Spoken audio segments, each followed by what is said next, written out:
Dia hidup, ada hari esok, sebab dia hidup. Ku tak gentar, karena ku tahu dia pegang hari esok. Hidup jadi berarti sebab dia hidup. Anak Allah, Yesus namanya, menyembuhkan, menyucikan.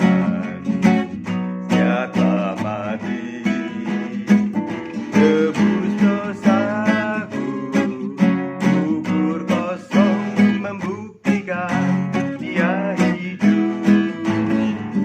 Sebab dia hidup, ada hari esok, sebab dia hidup. Ku tak gentar, karena ku tahu dia pegang hari esok. Hidup jadi berarti sebab dia hidup. Hidup jadi berarti sebab dia hidup.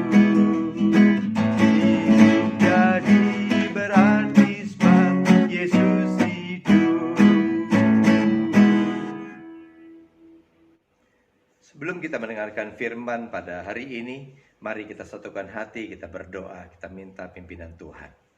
Bapa di surga, Allah yang penuh dengan kasih, kembali kami datang ke hadapan hadirat Tuhan untuk mengucap syukur buat hari yang telah Kau beri. Terima kasih Bapa, kalau pada hari ini kami boleh bersama-sama mendengarkan firman Tuhan. Kiranya Tuhan mengurapi mulut, bibir, lidah hamba-Mu ini, dan pergunakan untuk menyampaikan kebenaran firman Tuhan, hikmat yang dari Tuhan, penyertaan Tuhan sempurna. Urapi kami semua, urapi para pendengar semua Tuhan, supaya firman yang Tuhan sampaikan melalui bibir lidah hamba-Mu ini boleh menjadi berkat buat kami semua.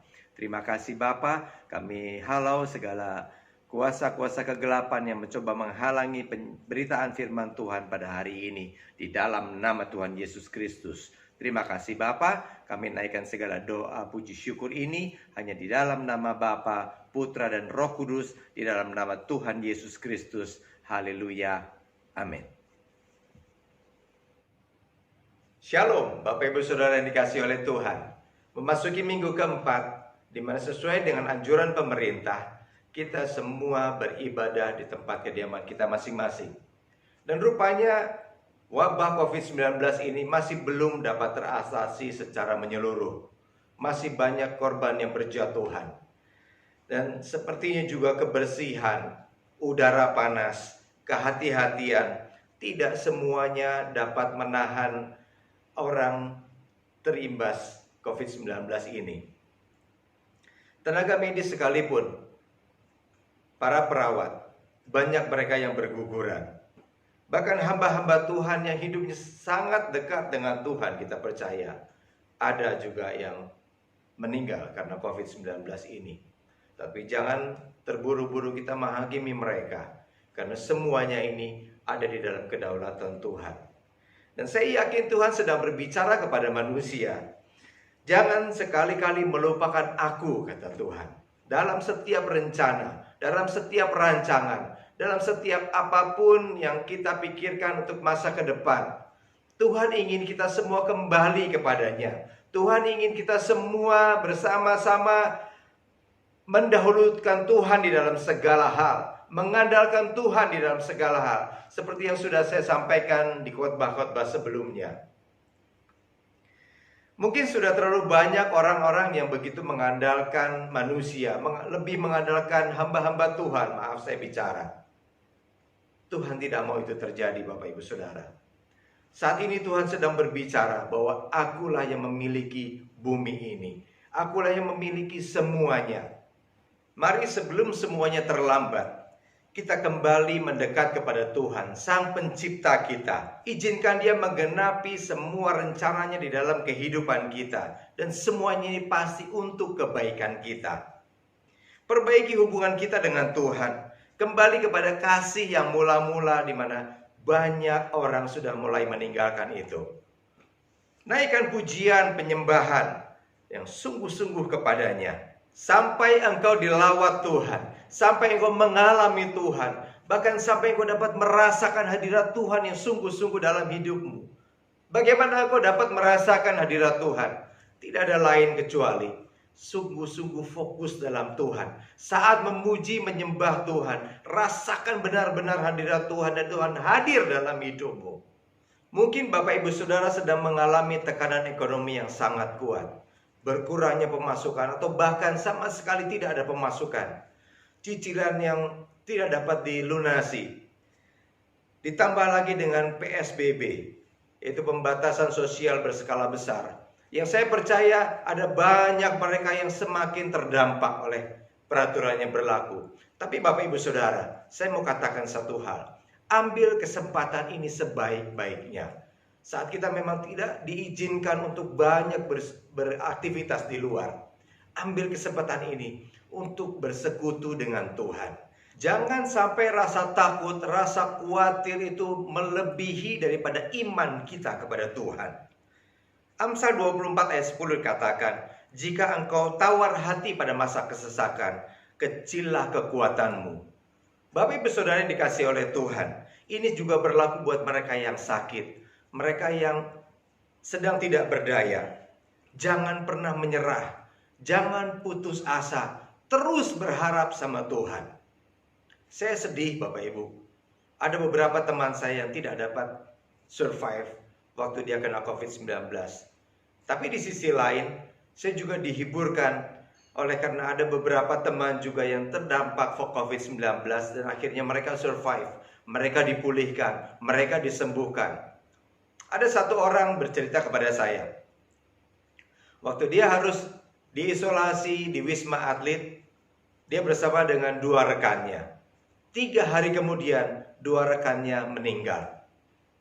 Nah, teman saya merasa tekanan yang luar biasa. Ada halusinasi yang menguasai pikirannya. Dia merasa begitu bersalah. Dia merasa menyesal. Dan bahkan ada bisikan-bisikan di dalam telinga dan pikirannya untuk menyerah saja. Udahlah, lebih baik mati aja. Dia merasakan kesakitan yang luar biasa. Dia bilang jalan pun terasa ngambang. Tapi satu yang membuat dia bertahan adalah dia terus berdoa, berharap kepada Tuhan. Dia terus nyanyikan pujian-pujian sebisa-bisanya. Dan akhirnya dia lolos. Ada pengerja saya juga yang terpapar COVID-19. Kami sebelumnya tidak mengetahui akan hal itu. Baru kemarin dia memberikan kabar bahwa dia sudah dalam keadaan pemulihan. Sudah mulai dipulihkan. Kesaksian yang diberikan sama Bapak Ibu. Dia sampai mengatakan bahwa seolah-olah jiwa dan raga dia dipisahkan. Dia merasa melayang-layang. Tapi satu pengharapan dia hanya kepada Tuhan. Dia selalu berdoa kepada Tuhan, berharap kepada Tuhan, dan bertahan di dalam iman dia kepada Tuhan. Selain dia juga melakukan aktivitas-aktivitas seperti berjemur, tetap minum banyak, lalu minum vitamin yang bergizi tinggi. Dan saya percaya kesembuhan itu hanya datang dari Tuhan. Kekuatan yang dia dapatkan itu karena dia berdoa kepada Tuhan, dia minta kepada Tuhan, dia berharap kepada Tuhan. Dan kalau kita khawatir, firman Tuhan katakan kekuatan kita menjadi lemah. Iman kita merosot, pengharapan kita pun menjadi sirna. Bapak Ibu Saudara yang dikasihi oleh Tuhan, Jumat kemarin kita sudah memperingati hari kematian Yesus di kayu salib. Ingatlah bahwa Yesus telah rela mati, menyerahkan nyawanya untuk menebus dosa dan pelanggaran umat manusia, kesalahan-kesalahan kita semua. Segala sakit telah ditanggungnya oleh bilur-bilurnya di kayu salib. Siksaan, fitnahan, merasa ditinggalkan, dikhianati, ditolak, ditampar. Ada di Yohanes 19 ayat 3 katakan, dan sambil maju ke depan mereka berkata, "Salam hai Raja orang Yahudi." Lalu mereka menampar mukanya. Yesus ditelanjangi, diludahi. Dan semuanya itu untuk menggantikan semua yang harus kita alami, yang seharusnya kita alami. Dia telah menanggung semuanya itu Bapak Ibu Saudara. Sampai akhirnya Setelah semuanya selesai, semuanya lengkap, dia berkata di atas kayu salib, sudah selesai. Lalu dia menyerahkan nyawanya kepada Bapa di surga. Namun pada hari yang ketiga, dia bangkit mengalahkan maut, mengalahkan segala-galanya yang harus ditanggung oleh manusia. Dia sudah tanggung dan dia kalahkan itu semua. Oleh sebab itu, kita boleh katakan Yesus sudah menang. Kalau kita percaya bahwa Yesus sudah menang, kita sebagai anak-anaknya yang telah ditanggung olehnya, maka kita juga harus hidup berkemenangan, Bapak Ibu Saudara. Jangan kita menjadi lemah, jangan kita menjadi takut, jangan kita menjadi khawatir yang berlebihan yang akan melemahkan iman kita kepada Tuhan. Yakinlah bahwa Dia sanggup mengalahkan itu semua. Bukti nyata, sesudah hari yang ketiga Yesus bangkit dan kalahkan maut. Dia telah menang. Markus 16 ayat 6 katakan, tetapi orang muda itu berkata kepada mereka, jangan takut. Kamu mencari Yesus orang Nazaret yang disalibkan itu. Ia telah bangkit. Ia tidak ada di sini. Lihat, ini tempat mereka membaringkan dia. Itu adalah salah satu bukti di mana ada saksi-saksi yang menyatakan, yang melihat dengan mata kepala mereka sendiri bahwa kubur telah kosong. Bukan hanya kepada Maria Magdalena dan Maria yang lain yang datang pagi-pagi ke kubur, tapi Yesus juga menampakkan diri kepada murid-muridnya semua. Walaupun di mahkamah agama ada upaya untuk mengaburkan, untuk menutupi itu semua. Di Matius 28 ayat 11 sampai 13 katakan, ketika mereka di tengah jalan, datanglah beberapa orang dari penjaga itu ke kota dan memberitahukan segala yang terjadi itu kepada imam-imam kepala. Dan sesudah berunding dengan tua-tua, mereka mengambil keputusan lalu memberikan sejumlah besar uang kepada serdadu-serdadu itu. Dan berkata, kamu harus mengatakan bahwa murid-muridnya datang malam-malam dan mencurinya ketika kamu sedang tidur. Bapak Ibu Saudara, ada upaya untuk menutupi kenyataan bahwa Yesus telah bangkit. Dan itu dilakukan oleh mahkamah agama. Dan berita itu tersiar sampai sekarang orang Yahudi mempercayai hal itu. Tapi saya mau katakan bahwa kebangkitan Yesus itu benar-benar terjadi dan ada saksi-saksinya. Jikalau ternyata Yesus tidak bangkit, maka sia-sialah iman percaya kita kepada Tuhan.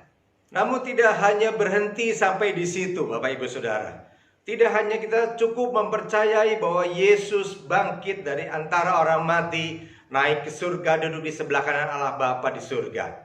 Tidak berhenti sampai di situ. Ada tugas-tugas yang Tuhan berikan juga kepada kita.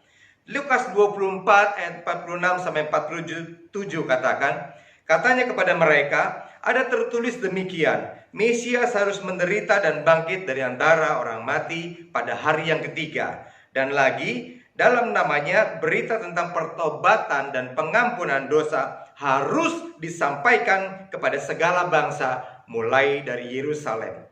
Itulah tugas yang Tuhan berikan kepada kita sebagai orang percaya. Kalau kita percaya bahwa Yesus Kristus telah mati, menebus dosa kita, dan bangkit pada hari yang ketiga, naik ke surga, duduk di sebelah kanan Allah Bapa, maka kita harus terus melakukan apa yang Tuhan sudah perintahkan kepada kita. Untuk memberitakan tentang pertobatan, untuk memberitakan tentang keselamatan. Firman Tuhan katakan di Matius 28 ayat 19-20. Karena itu pergilah dan jadikan semua bangsa muridku, dan baptislah mereka dalam nama Bapa, Anak, dan Roh Kudus. Dan ajarlah mereka melakukan segala sesuatu yang telah kuperintahkan kepadamu. Dan ketahuilah, aku menyertai engkau sampai kepada akhir zaman. Bapak Ibu Saudara yang dikasihi oleh Tuhan, kita sebagai umat Tuhan, kita bahkan sebagai anak-anak Tuhan, kita tidak boleh nyaman dengan keadaan kita yang sudah pasti kita akan diselamatkan. Tapi kita juga harus mempunyai kasih bagi mereka yang belum mengenal Tuhan Yesus. Kita harus menginjil kepada mereka, panggil mereka, berikan kabar baik kepada mereka, berdoa buat mereka. Biar kita boleh sama-sama membawa jiwa-jiwa kepada Tuhan. Hari ini kita memperingati hari kebangkitan Tuhan Yesus. Jangan biarkan pengorbanan Yesus di kayu salib menjadi sia-sia. Ayo, cari jiwa-jiwa, cari jiwa-jiwa, beritakan Injil, beritakan kabar baik kepada mereka, supaya banyak orang diselamatkan. Biar kita berdoa, setiap lutut bertelut, setiap lidah mengaku Yesus Kristus adalah Tuhan. Haleluya. Amin. Mari kita berdoa bersama. Bapa di surga, Allah yang penuh dengan kasih, selesai hamba-Mu menyatakan isi hati Tuhan pada hari ini. Kiranya Tuhan mengurapi, memberkati semua mereka yang mendengarkan rekaman khotbah ini. Tuhan, kami percaya kematian Yesus di kayu salib tidak akan pernah sia-sia. Dan berikan kepada kami kemauan, kekuatan, dan urapan yang dari Tuhan. Supaya kami juga boleh memberitakan Injil kebenaran ini. Supaya kami boleh memberitakan kabar baik kepada orang-orang di sekeliling kami. Kami tidak mau kami hanya sendiri Tuhan. Tapi kami mau banyak orang juga dilawat oleh Tuhan. Banyak orang yang bertobat, mencari wajah-Mu, berbalik dari jalannya yang jahat. Dan mereka juga termasuk bilangan orang-orang yang diselamatkan. Terima kasih Bapa, terima kasih Tuhan. Hamba-Mu berdoa Tuhan, buat mereka yang sakit, mereka yang terpapar COVID-19, berikan mereka kekuatan, berikan mereka pengharapan, berikan mereka tudung perlindungan yang dari Tuhan. Selamatkan mereka ya Bapa. Kiranya roh-roh mau disingkirkan daripada mereka. Kami mempertahankan jiwa mereka di hadapan Tuhan. Mari Bapa, Engkau campur tangan, beri belas kasihan-Mu ya Tuhan. Beri belas kasihan. Terima kasih Bapa. Berkati pemerintahan negara ini. Biar Tuhan saja yang memberikan hikmat kepada mereka. Untuk mereka mengambil keputusan-keputusan yang bijaksana. Yang hanya dari Tuhan. Berkati para hamba-hamba Tuhan yang bertugas. Yang mereka menjalankan apa yang Tuhan perintahkan kepada mereka. Untuk memberikan kabar baik ini. Urapi setiap mereka. Tudung perlindungan Tuhan juga sempurna atas mereka. Terima kasih Bapa, terima kasih. Kami naikkan segala doa puji syukur ini hanya di dalam nama Tuhan Yesus Kristus, Allah yang hidup kekal sekarang dan sampai selama-lamanya. Bapak Ibu Saudara, mari angkat kedua tanganmu, arahkan hatimu. Dan pegang janji Tuhan. Diberkatilah engkau saat keluar dan masuk pintu rumahmu. Diberkatilah kesehatanmu, diberkatilah keluargamu, diberkatilah segenap usaha, pekerjaan dan juga pelayananmu. Dan kiranya senantiasa diperbuatnya berhasil untuk apapun yang kau kerjakan hari-hari ini dengan takut akan Tuhan. Saat ini terimalah kasih karunia, damai sejahtera, dan berkat yang berlimpah-limpah dari Allah Bapa di surga. Yang telah dinyatakan di dalam anaknya yang tunggal Yesus Kristus. Dan dalam persekutuan yang manis dengan Roh Kudus yang menyertai kita semua mulai hari ini sampai Maranatha, bahkan sampai selama-lamanya. Haleluya. Amin.